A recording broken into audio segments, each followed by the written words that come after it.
Shalom Ubracha, nous poursuivons avec la 7e Mishnah du premier Pérek. La Mishnah nous dit Bakol osim nechayim. Donc nous avons vu qu'à l'entrée du Mavoy, on doit mettre un poteau ou une poutre.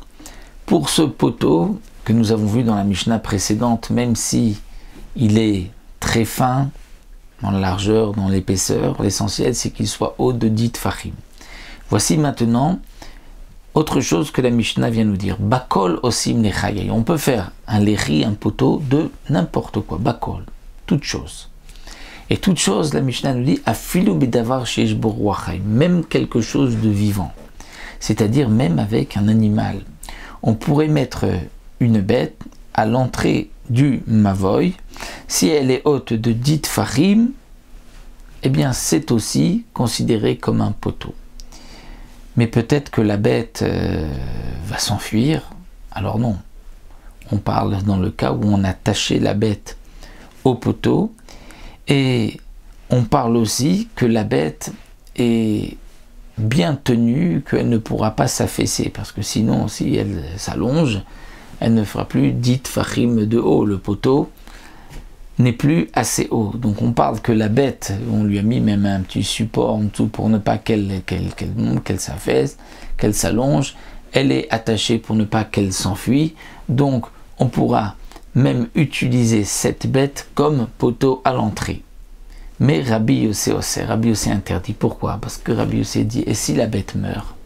Si la bête meurt et que les habitants du Mavoy ne s'en rendent pas compte, ils vont continuer à porter pendant Shabbat alors que le poteau ne fait plus 10 tfachim parce que la bête est morte. Alors,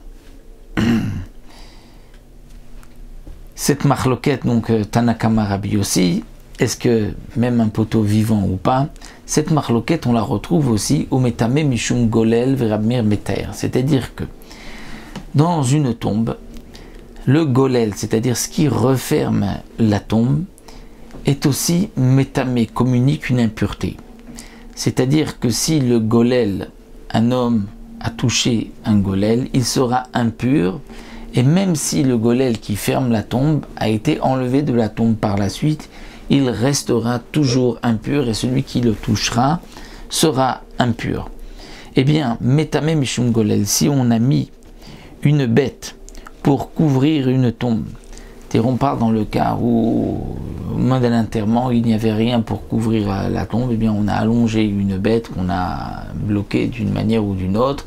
Elle est allongée, pour l'instant, elle va servir pour fermer la tombe. Eh bien, cette bête-là aussi communique ensuite une impureté, les métamé mishum golel.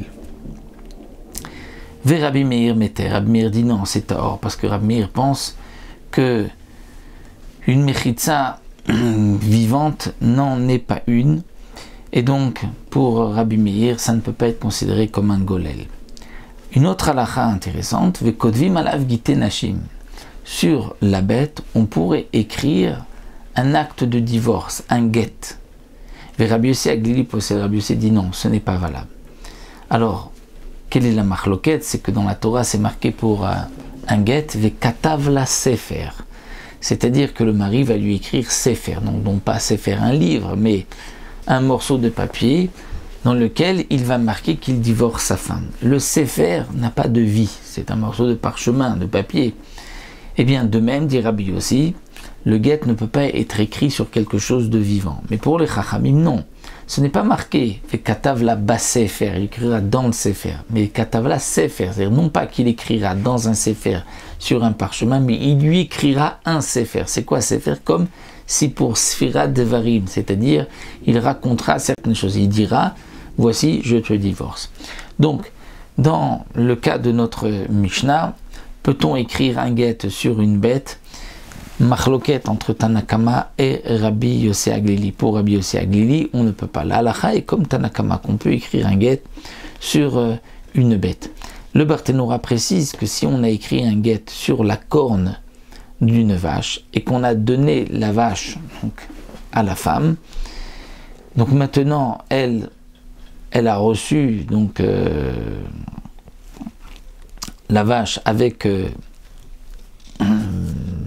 la corne et que le get est inscrit sur la corne, eh bien c'est une manière, si on peut dire, originale de divorcer, et le guet est cachère. Mais si il ne lui donne pas la vache, il lui dit juste je vais te donner la corne, et qu'après l'avoir écrit il faut casser la corne pour la donner à la femme, là dans ce cas-là le guet est pas soul. Nous reviendrons dans la 8e Mishnah à Eruvin, Bezrat Hashem, au Sugyot de Miruvin. On se retrouvera pour une prochaine Mishnah.